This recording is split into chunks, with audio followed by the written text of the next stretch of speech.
Thank you so much for joining us online today. We so appreciate you checking out this message. We hope you enjoy it and are inspired to live more and more like Jesus Christ by His grace. If you would like to support the ministries of Rancho, you can do so at rancho.tv/giving. Set up a giving profile and a reoccurring gift. We'd sure appreciate that. Enjoy. We are in a 3-week Christmas series called He is Our Peace. He is our peace. And of course, the He is who? Jesus. All right. Always the answer in church. Jesus is our peace. He is our peace. And of course, this comes from the announcement at His birth. At His birth, this announcement comes from the heaven. Glory to God in the highest, peace on earth, and goodwill to all humankind. The coming of Jesus is about peace. Peace on earth and goodwill. So the birth of Jesus happened in a very dark time, a time of great violence, a time of great oppression, and a time where there was not goodwill being shared among humankind. And so the birth of Jesus was really an entire foreshadow of what God was going to do century after century, including today and beyond, to increase peace on earth, increase goodwill toward all humankind, and increase peace even in our own lives. But, what is peace? Peace is one of those sort of subjective words. If I asked you what kind of peace do you want to experience, you might have an answer that's very unique to you. If I ask the person next to you, what kind of peace do you want to experience, you might have an entirely different answer. And so peace is not really this universally understood thing where we all share the same definition of peace. And so, as with most things, the concept of peace has been overanalyzed and overstudied and categorized into different kinds of peace.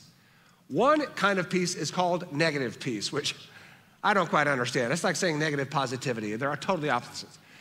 So the concept of negative peace means that your hope is in things not happening. That's negative peace. Everything that is negative out there being removed, so chaos being removed, violence being removed, negative things out there being removed, that could be your definition of peace. I want conflict to stop in my family. I want conflict to stop in the world.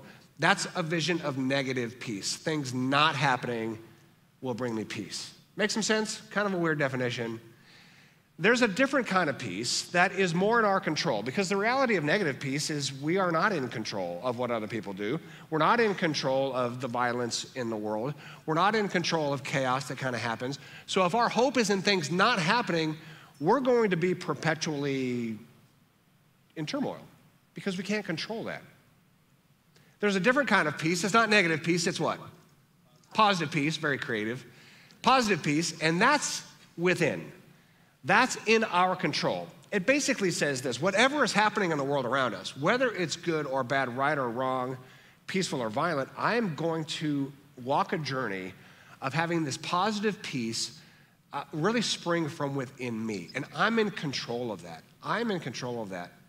Some of the most inspiring stories that have ever been written, and some of these stories are being written even right now in places that are in terrible conflict, is when people can manage to experience peace even when the world around them is in chaos.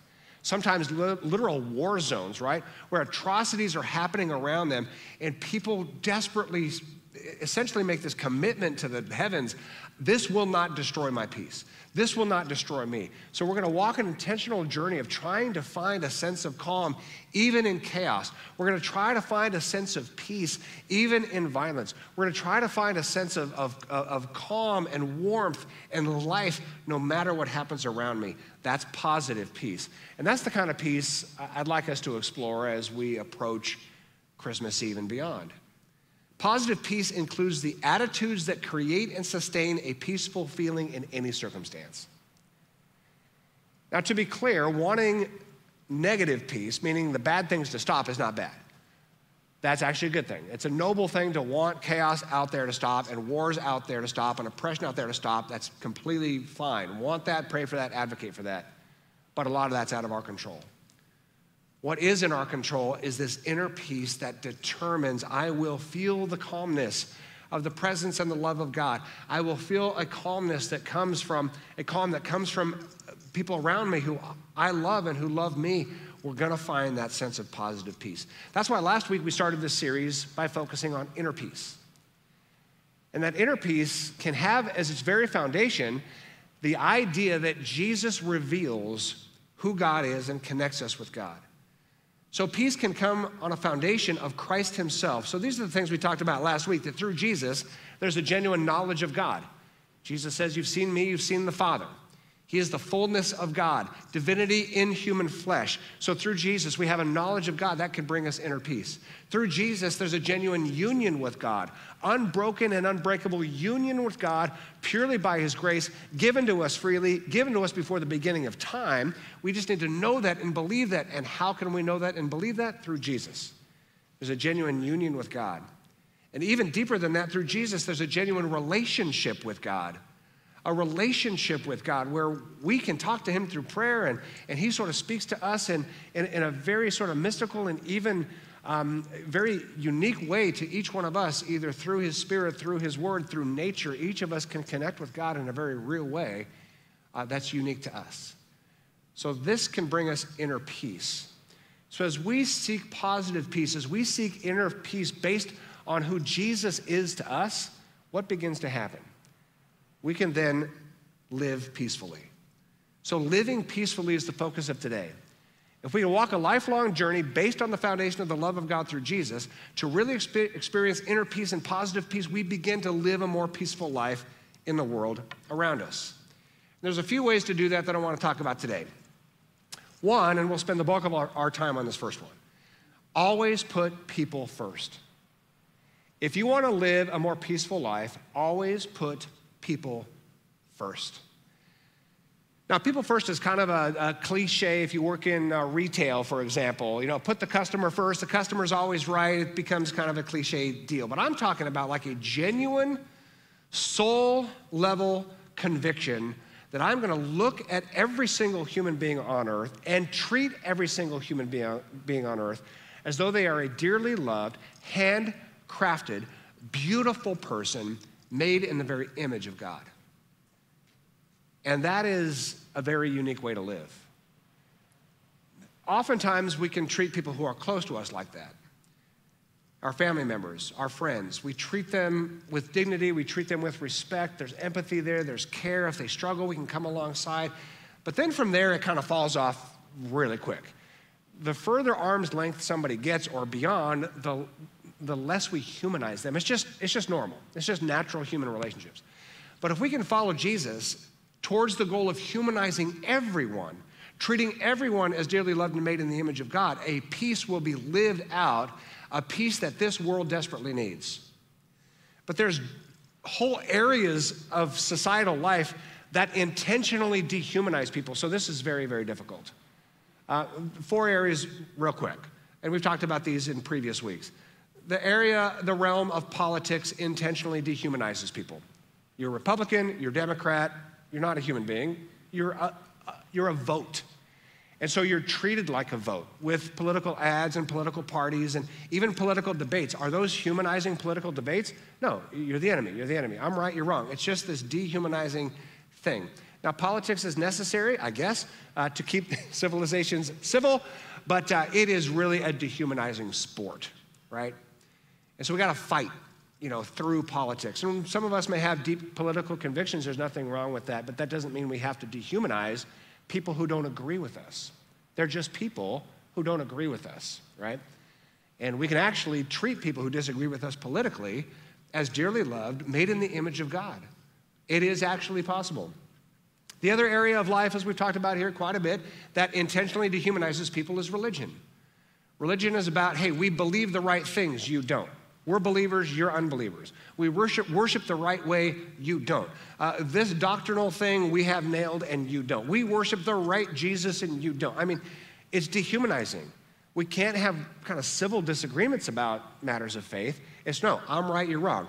I'm saved, you're not. I'm going to heaven, you're going to hell. It gets crazy out there. Crazy.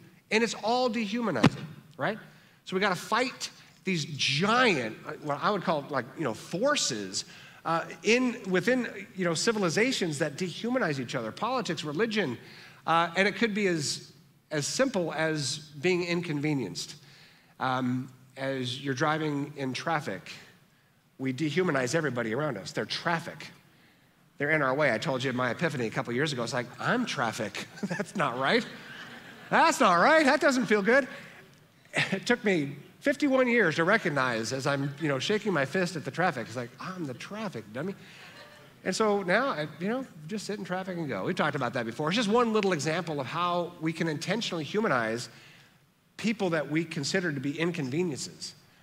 In the store, I had to practice this 2 days ago. I'm in the store, and you know this, you get through the express line. I had 4 things. I'm getting in the express line, and this lady was in front of me who had legitimately exactly 15, actually I counted 17 things. Close enough, close enough. But the pace at which she took out her card, the inability to do a card transaction on that keypad, the 16 questions she asked the cashier about her personal life. I mean, I felt this thing, I gotta go. I have to go. And then I realized, Treadway, in 2 days, you're gonna preach a sermon about humanizing. Work on this, work on this. This is a human being, dearly made in the image of God, I guess, right? Probably needs a conversation with a cashier and just enjoy the moment, right? Absolutely enjoy the moment. It's very difficult for us to humanize people who have offended us. This is a big deal. So if there's a family member who might have offended you, or worse yet, might have even hurt you with their words, if you've been offended or hurt in some way, the human brain has a self-defense mechanism that puts a wall between you and that person to protect you. So part of that is totally understandable, and sometimes we need that wall, and sometimes we need that protection. If somebody is intentionally trying to harm you and continually harming you and may want to harm people you loved, sometimes that protection is needed and boundaries are appropriate. But sometimes the brain just categorizes them as a threat, even if it might have been an offense that you could forgive. And maybe it's an offense that has caused this wall to be built, but really there's a restoration journey ahead if we would humanize that person. And to sort of have the same epiphany that I had, that I'm the traffic, well, I've offended people too. And I might not have been intentional, so maybe I can believe the best about this person, and maybe I can walk a road of forgiveness. And maybe I could say, hey, it's been a while, can we chat? Can we humanize people even who might have offended us? And again, I want to say if somebody's out to harm you, protect yourself for sure. I'm not saying that. But are there people around us, even in our own family, that these walls have just been built and we've dehumanized that person? They're just the offender, and I'm the offended, and that's just the way it is. Humanize them. Maybe there's a story there. Maybe they're angry. Maybe they've been hurt by somebody and they're just acting out, right? All this stuff. So what does it look like to actually humanize people that are so easy to dehumanize in political realms and religious realms, and just the inconvenience of people getting in our way day to day, or people who have offended us? Well, let's look to the example of Jesus. Jesus is a master of humanizing people. And you could argue theologically, well, yeah, he's the creator God Almighty who actually made everybody in his image. So yeah, of course he's cheating. He can then humanize people that have been dehumanized. But let's look at the examples, specific examples of how Jesus went to people who had been dehumanized, humanized them, treated them the way they deserve to be treated, dearly loved, made in the image of God. We'll go quick. Women caught in adultery, John chapter 8. The religious mob was going after her, right? And religious mobs are everywhere. Religious mobs exist to this very day. Christianity is at the top of the list of where religious mobs live. I don't know what's going on with my mic. We'll just pretend it's my fault, although it's probably not. But religious mobs are out there everywhere looking for people to dehumanize. So here is this woman caught in adultery, immediately judged and condemned by the religious mob who are trying to put her to death in John chapter 8. And Jesus has nothing to do with this. Nothing to do with it. In fact, he steps in, really at his own risk, kneels down with her, says you're forgiven, you just need to know you're forgiven, tells everybody else, if you're without sin, cast the first stone, so just makes the playing field level, lifts her up, loves her, and says, now let's live a better life. You're ruining your life, right? We could do better.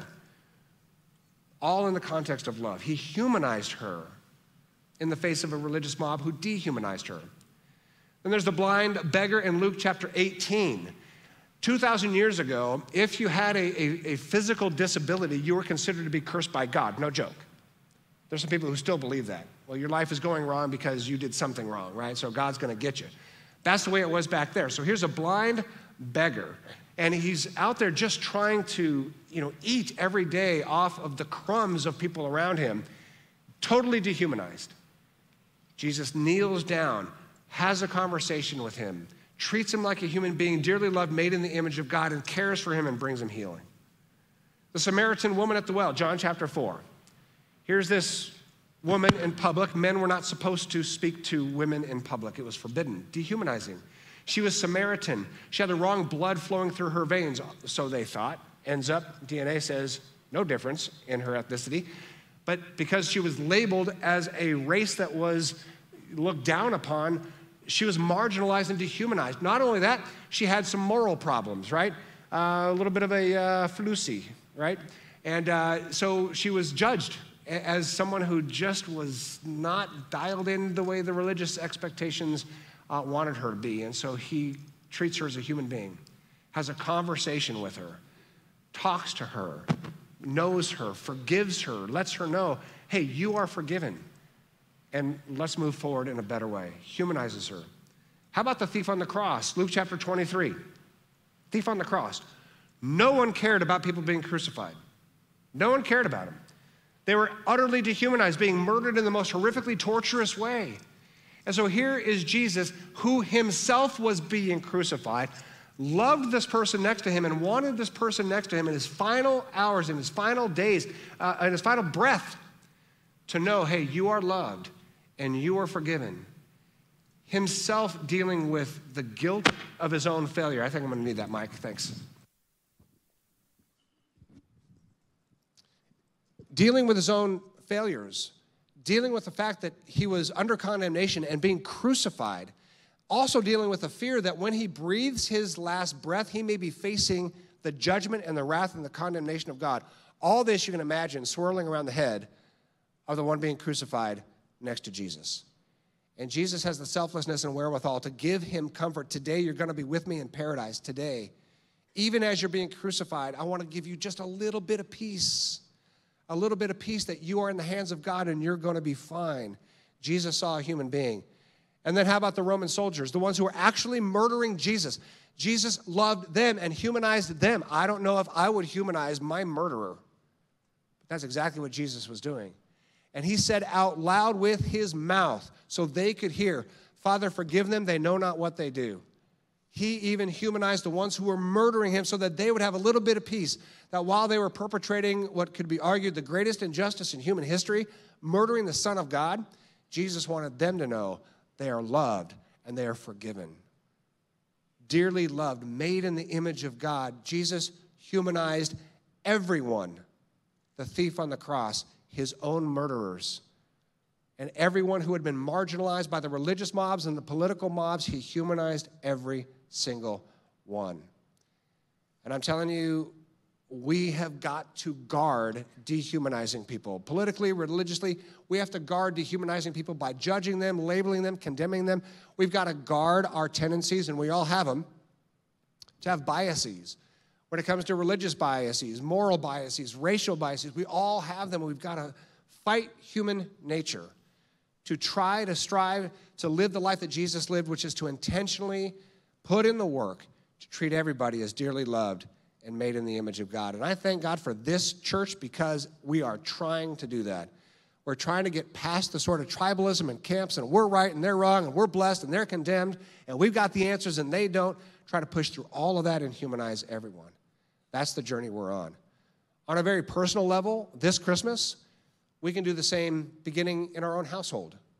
If you're going to come across somebody in your family who might have offended you or you don't get along with and you just kind of, well, I just don't really want to talk to that person, or, you know, they offended me and I think we're kind of done here, really kind of think through, how can I humanize that person, empathize with that person, and maybe try to build a bridge.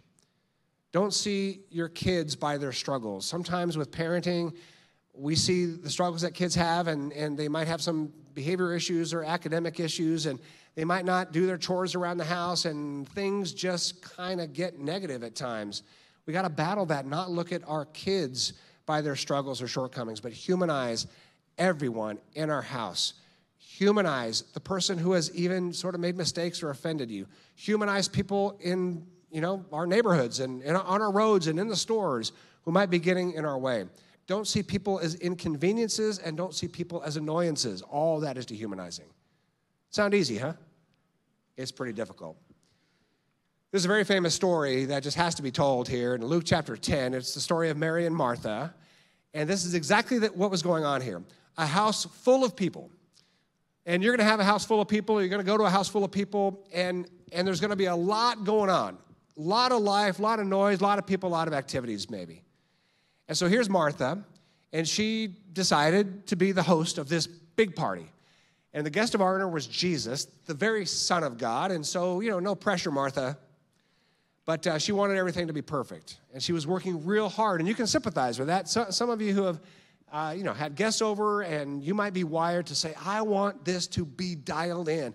I want that meal to be dialed in. I want this place to be clean, right? So all the details are getting worked on. Martha's working on all the details, and the house is just full of people. And then Martha's sister, Mary, is slacking. And some of you are like, oh, yeah, just like, and then you got a list.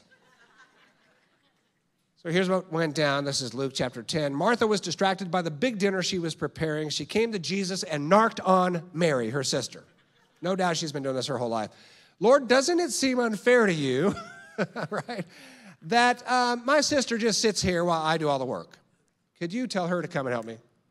Totally narking to God incarnate. So trying to bust her sister for slacking. Here's what the Lord said to her. My dear Martha, you are worried and upset over all these details. There's only one thing worth being concerned about. Mary has discovered it and will not be taken away from her. He didn't light up Martha, but he was graciously saying, hey, listen, Mary is experiencing something here that will not be taken away from her. And what Mary was experiencing was the humanity of that gathering. Martha was all about the lists. That meal's got to be dialed in. The house has got to be cleaned. We want everybody taken care of. She was worried about the details. Mary was worried about the people. The people. Humanize everyone. And let me just kind of put this on the table. You can decide to do with this what you will. But if you have more details in your holiday life that will box out your ability to connect with human beings, then downgrade the details. I'll give you a little example. Years ago, we totally ditched the idea of cooking Christmas Eve dinner because it was a lot, right? It was a lot. Not for me, but it was a lot. We got Christmas Eve services, we got a ton of them, and it's busy and we're tired, and the last thing we need to do is make a Christmas Eve dinner. So we just go pick up Chinese food, right? Just have a simple Chinese. We just got rid of a lot of details so that we can more enjoy being here with you all, this family of faith, and then when we get home, we can just enjoy each other and not have to worry about more details and details. So maybe simplify your life, even if it means downgrading a lot of activity that might even be part of your tradition, so we can spend more time with people. And I'll throw this out there, and please do not use this as a weapon. I trust you. Sometimes people who want everything to be perfect want to be seen as the one who is perfect, right? It's not really all about making other people feel as though they're warmly welcomed, but sometimes it's about the person wanting to project that they did it all and they did it right.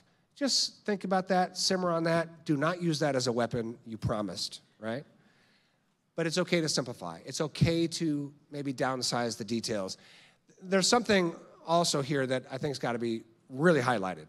Jesus said, my dear Martha, you are worried and upset over the details. So, humanize people, but keep the little deals the little deals. Keep the little deals the little deals. What was Jesus saying to Martha? You're making big deals out of little deals. Mary's humanizing people, and she's loving hanging around each other. But Martha, you're just making big things out of little things. And we could tend to do that, especially during the holidays. And our brains are wired to make big deals out of little deals. I'm going to give you a couple of examples here. She wants to go to a restaurant that I don't really like. Big deal or little deal?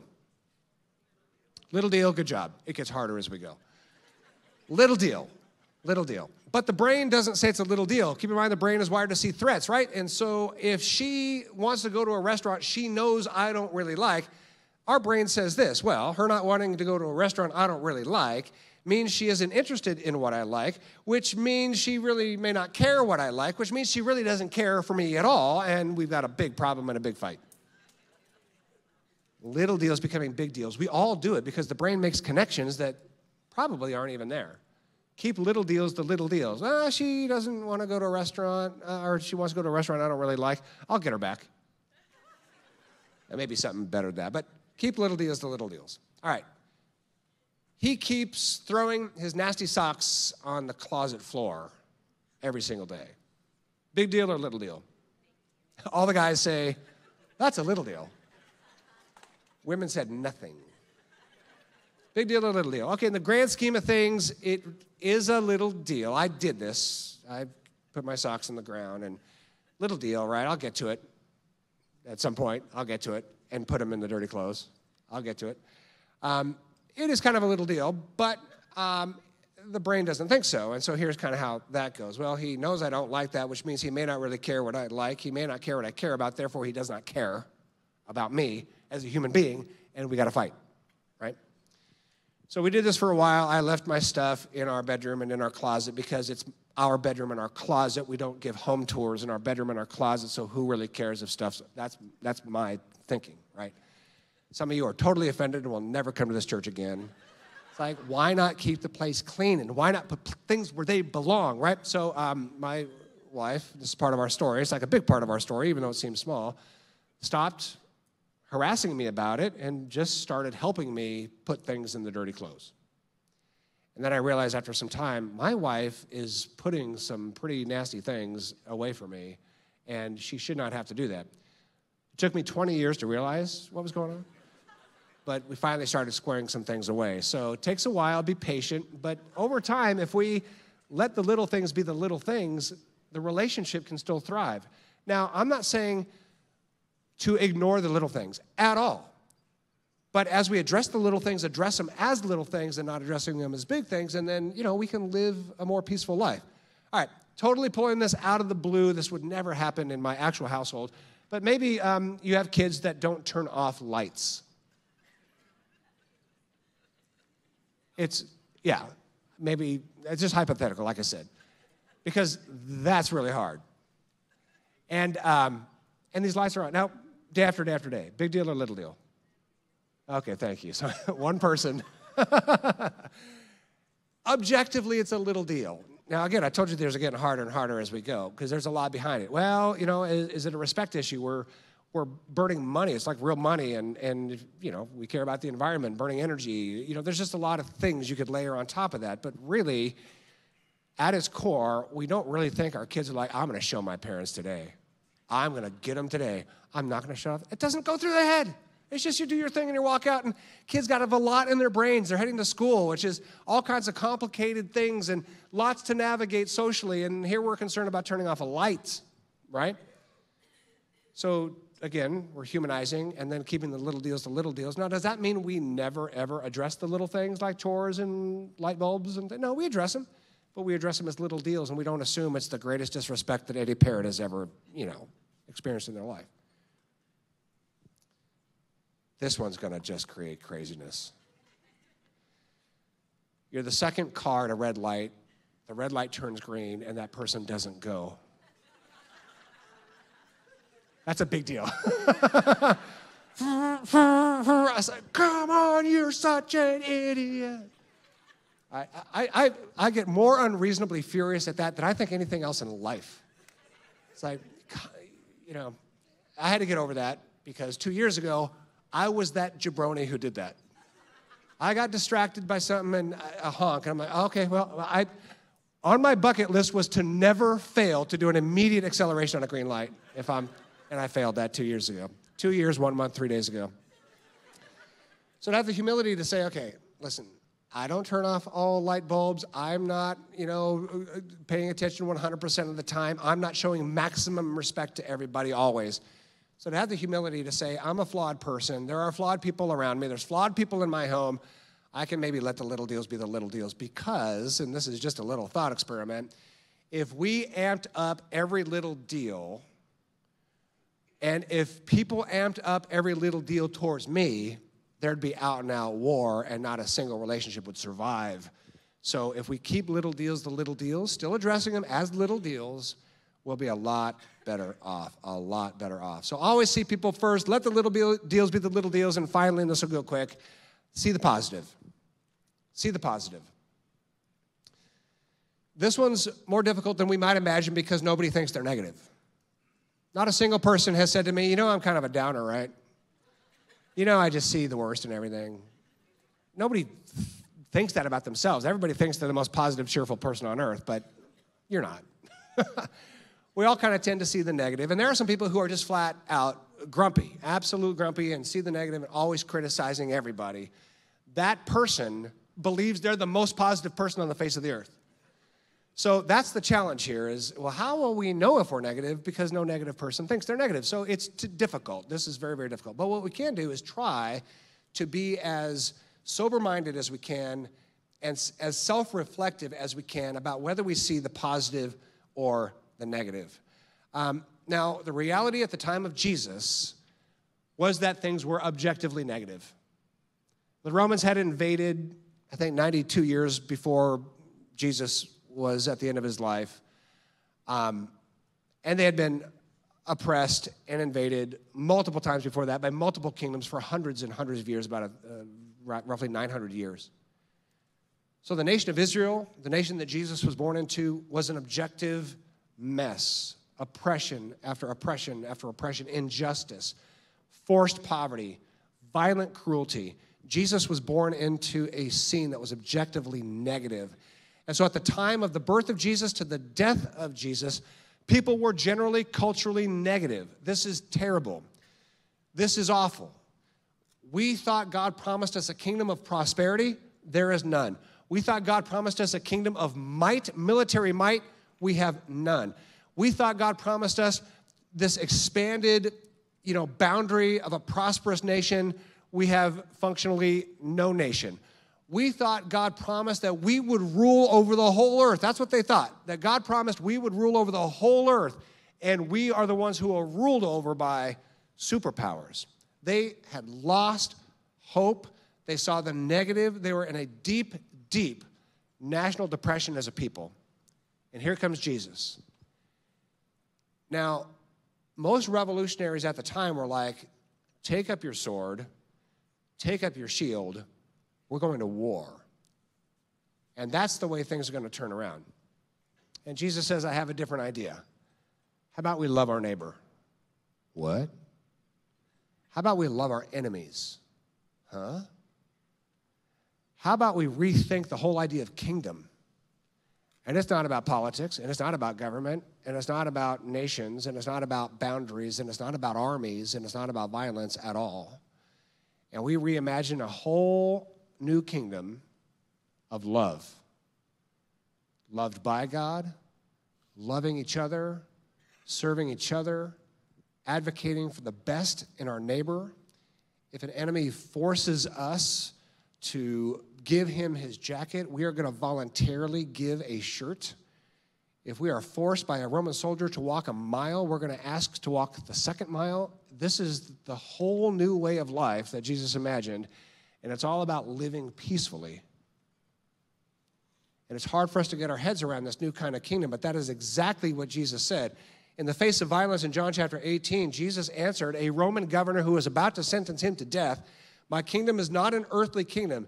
If it were, my followers would fight to keep me from being handed over to the Jewish leaders, but my kingdom is not of this world.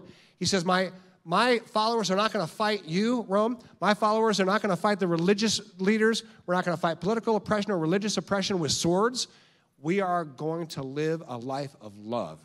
And we're going to serve our neighbor, and we're going to love our enemies, and we're going to pray for those who persecute us, and we're going to see a positive kingdom emerge in the midst of chaos. And that's exactly what happened. This kingdom started by Jesus 2,000 years ago. At the birth of Jesus, the announcement goes out, peace on earth, goodwill toward everybody. And now 2,000 years later, we're still trying. We're not there yet, but we're trying, and we're trying, and we're trying to humanize everyone, to keep the little deals, to treat everybody with absolute respect, and to see the positive. See the positive in our family, the positive in our world, the positive in our community. See the positive in our own life. Even though we might be struggling, there's positive things to say, God, thank you for my life. Thank you for my family. Yes, it might be messed up, but thank you. Thank you for this big, beautiful world I get to live in. And yes, there's some deep problems, but I'm going to see the positive. Thank you for this kingdom of heaven that is here, right here and now. This light of heaven that is growing in a dark world, and we get to be a part of that. Because this peace on earth is not just a promise at the birth of Jesus. This peace on earth is through Jesus that we've received, and we can be the peace on earth. We can live peacefully. Would you pray with me? God, these are not easy concepts. It is not easy to imagine what it would be like to humanize everyone around us. It's not easy to keep little things from becoming big things in our minds. It's not easy to see the positive when there are a lot of real challenges in our own heart and mind. There's challenges in our family, in our community, challenges in our nation, and challenges in this world. But God, we follow Jesus, and Jesus humanized everyone. We follow Jesus, who told Martha, you're making too much out of too little. Jesus, who brought this kingdom of heaven and says, focus on this beautifully positive thing that this world is birthing. The kingdom of heaven on earth, a kingdom of love received and love given. Help us to live peacefully. Help us to be an agent of peace in our own community and in our own family. And may He be our peace this Christmas season and beyond. In Jesus' name we pray. Amen.